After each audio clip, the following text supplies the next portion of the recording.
محسوس ہو رہا تھا کہ کاش کے رسول تقریر کا حضرت صاحب مدد اللہ العالی نے جو آخر پر تبصرہ فرمایا، جو فیصلہ فرمایا، کہنے لگے کہ میں نے صاحبزادہ حفیظ الرحمان صاحب کی تقریر سنی ہے، میں نے طارق جمیل صاحب کا بھی خطاب سنا ہے۔ ایک ہوتا ہے حد فاصل، دیوار، پہاڑ، بننا، مجھے تو ان دونوں کے درمیان ایک بنی بھی نظر نہیں آئی۔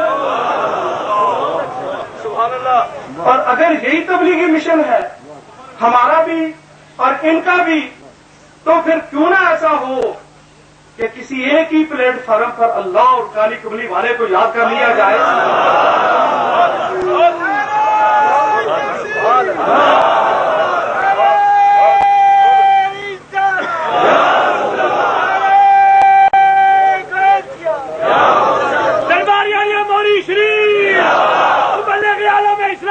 محمد معصوم خان، ان میں جنرل حمزہ صاحب بھی تھے، تشریف فرما ہے، جناب طارق جمیل صاحب جو اپنے علاقہ کبیر والا کے لینڈ لارڈ ہیں اور گھر سے نکلے تھے ڈاکٹری پڑھنے کے لیے، اللہ نے کرم فرمایا تو نبی کے دین کا علم پڑھ کر فارغ ہو گئے۔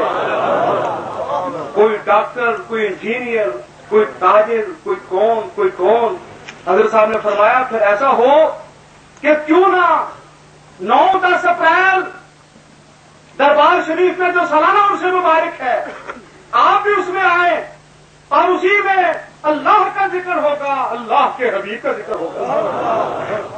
انہوں نے کہا بالکل ٹھیک ہے، الحمدللہ کہ رائے گنج کی طرف سے اس وقت چیف صاحب کی قیادت میں 25 امراء کا امیر، یعنی جو جماعت کو چلانے والے ہیں، 25 امراء پر مشتمل ایک عظیم جماعت کل سے عصر کی نماز سے لے کر اس وقت تک ہمارے ہر پروگرام میں، نعت رسول میں، حمد باری تعالیٰ میں، عشق رسالت میں، محبت اولیاء میں، ذکر میں، فکر میں، مستی میں، کیف میں، رقص میں اور ہر کیفیت میں اس وقت جیسے یہ مستانے شامل ہے ویسے وہ بھی ساتھ شامل ہے، اور وہ بھی اسی سرور کے ساتھ اس وقت اپنے آپ کو محظوظ کر رہے ہیں۔ میں مختصر دعوت خطاب دے رہا ہوں، ان کے امیر جناب طارق جمیل صاحب تشریف لا کر مختصر اپنے تاثرات کا اپنی زبان سے اظہار کریں تاکہ پتہ چل جائے کہ یہ بھی مشن ہے اور وہ بھی مشن ہے۔ اگر ایک ہی مشن ہے تو کیوں نہ ایک ہی نبی اور ایک ہی اللہ کا ذکر ایک ہی پلیٹ پر۔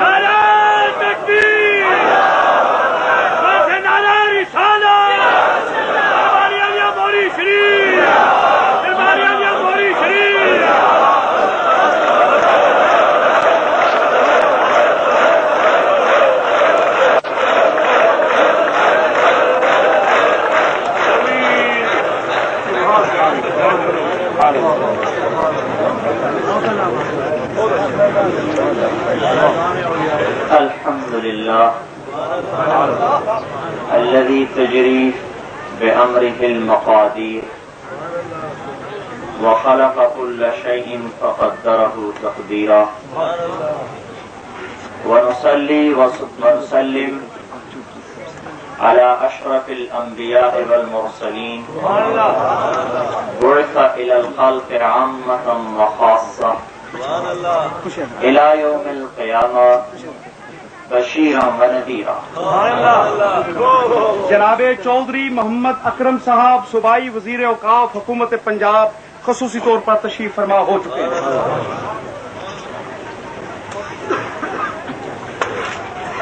أما بعد فأعوذ بالله من الشيطان الرجيم، بسم الله الرحمن الرحيم، فلا وربك لا يؤمنون حتى يحكموك فيما شجر بينهم ثم لا يجدوا في أنفسهم حرجا مما قضيت ويسلموا تسليما۔ وقال النبي صلى الله عليه وسلم لا يؤمن أحدكم حتى يكون هواه تبعا لما جئت به، وقال النبي صلى الله عليه وسلم لا يؤمن أحدكم حتى أكون أحب إليه من ولده ووالده والناس أجمعين. وقال النبي صلى الله عليه وسلم يا أبا سفيان جئتكم بخير الدنيا والآخرة. وقال النبي صلى الله عليه وسلم وجعل الذلة والصغار على من خالف أمري أو كما قال صلى الله تعالى عليه وسلم.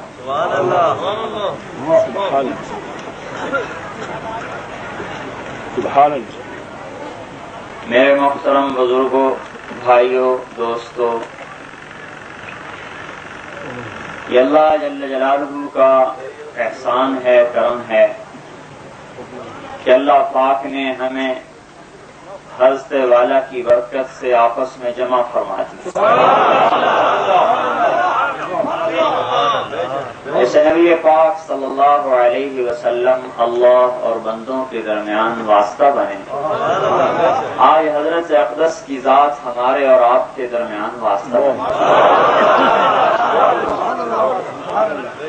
میرے بھائیوں، میں مقرر نہیں ہوں، خطیب بھی نہیں ہوں، بنیادی طور پر ہل چلانے والے کا لڑکا ہوں. ڈاکٹری پڑھنے نکلے تھے، کچھ پڑھ لی تھی. اللہ تعالیٰ نے ان قافلوں کی چلت پھرت سے وہاں سے نکالا. کچھ 4 دن اہل اللہ کی، اہل علم کی مجلس میں بیٹھنے کا موقع ملا. میرے بھائی اور دوستو، شیطان تحریش ڈالتا ہے. تحریش کیسے کہتے ہیں؟ آپس میں بھڑکانے کو. اور آپ نے کیا فرمایا؟ جئت لصلة الارحام، میں جوڑنے کے لیے آیا. ایک حدیث میں آتا ہے حضرت شعیع علیہ السلام سے اللہ نے فرمایا قوم کھڑے ہو جاؤ، تم پر ایک وحی آنے والی ہے. شعیع علیہ السلام کھڑے ہوئے، زبان خود بخود چلنی شروع ہوئی. یا سماء اسمعی، اے آسمان سنو. ویا ارض انصتی، اے زمین خاموش ہو جاؤ. ان اللہ یرید ان یبعث امیا من الامیین، اللہ نبی امی کو بھیجنا چاہتے ہیں. لا یقول الخنا لیس بفض ولا سخاب، جو نہ شروع ہوگا، نہ سخت گو ہوگا، نہ بد اخلاق ہوگا. لو یمشی علی السراج لم یطفئ من تحت قدمیہ من سکینتہ، چلنے میں اتنا متواضع ہوگا کہ زمین پر پاؤں رکھے اور اس کے نیچے چراغ آ جائے تو چراغ کی بتی بھی بجھنے نہیں پائے گی تواضع کی وجہ سے. لیکن پرواز اس کی اتنی بلند ہوگی، ثم دنا فتدلی فکان قاب قوسین او ادنی تک پرواز فقیری اور شہنشاہی کو جمع کر کے چلے گا. اجعل السکینۃ لباسہ، تواضع اس کا لباس ہوگا. والبر شعارہ، نیکی اس کی پہچان ہو. والتقوی ضمیرہ، تقوی اس کے اندر ہوگا.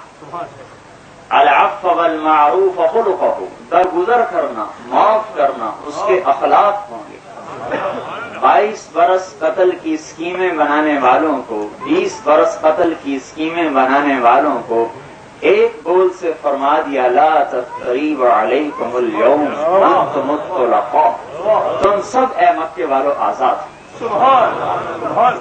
بیٹی کا قاتل حبار ابن اسود حضرت زینب رضی اللہ عنہا کو برچھا مارنے والا سامنے آیا ہے، کلمہ پڑھتا ہوا اٹھ کے گلے سے لگایا.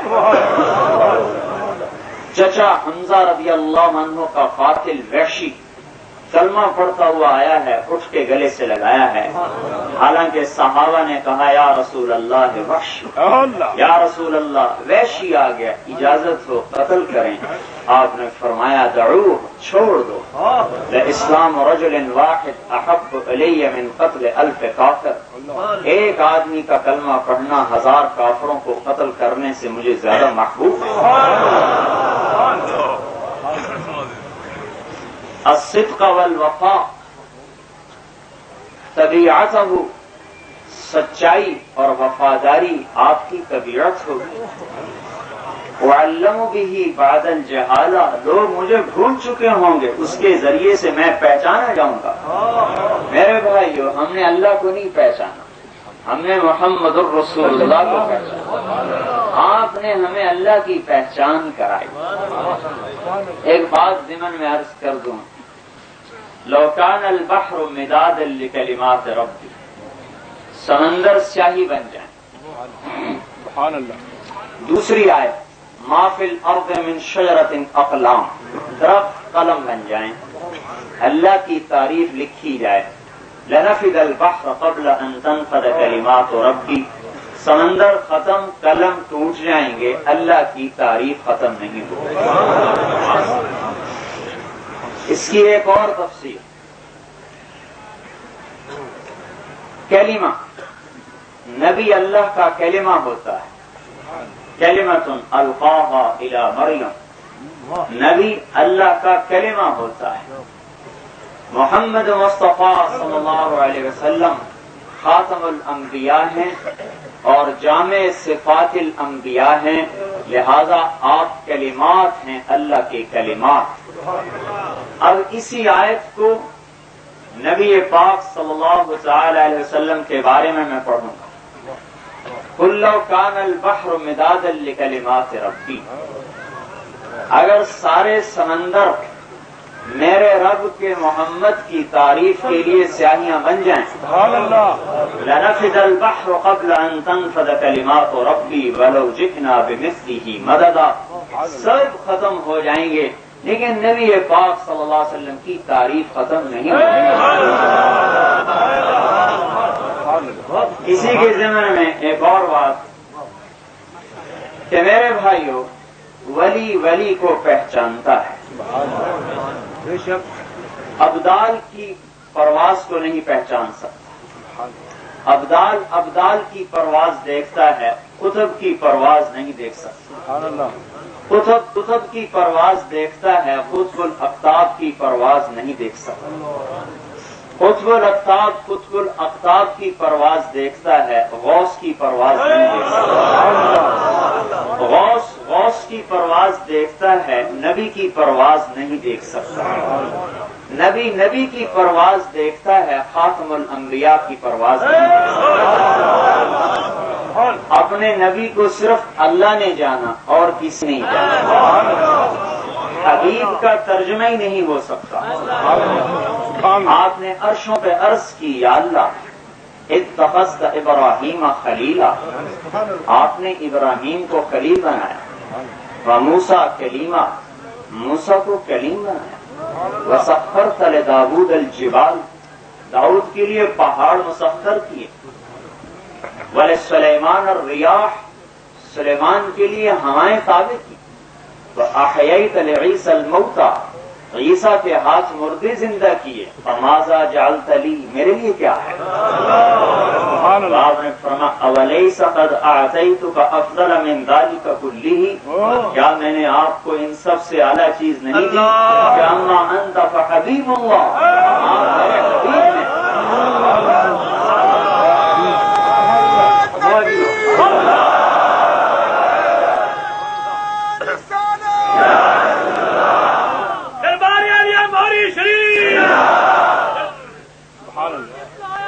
اور فرمایا اگلی بات، وما ذکرت الا ذکرت معی، اے میرے حبیب میرا ذکر مکمل ہو ہی نہیں سکتا تیرے ذکر کے بغیر۔ یہ سب عرش پہ بات ہو رہی ہے۔ کہاں؟ موسیٰ علیہ السلام پر۔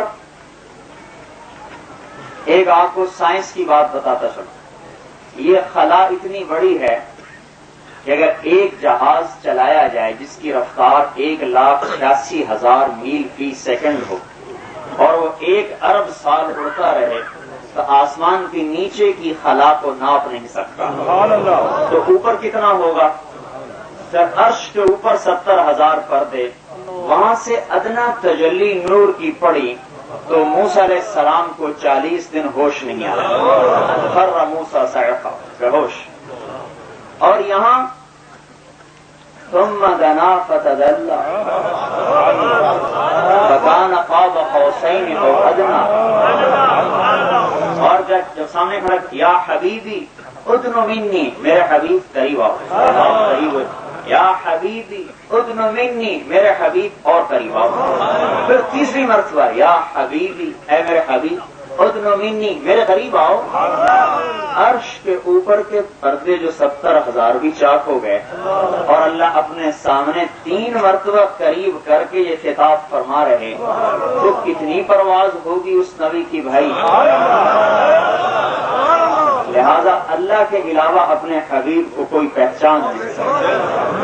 کسی میں حوصلہ ہی نہیں، کسی میں ہمت ہی نہیں. پورے قرآن میں اللہ نے یا یوسف نام پکارا ہے، یا موسیٰ نام لیا ہے، یا عیسیٰ نام سے پکارا ہے، یا ابراہیم قد صدقت الرؤیا نام سے پکارا ہے. لیکن قرآن پاک میں ان کو تو تھوڑا تھوڑا کہیں کہیں خطاب ہے. اپنے حبیب پاک کو اللہ نے قرآن پاک میں 227 مرتبہ پکارا ہے اور 1 مرتبہ بھی نام لے کر نہیں پکارا.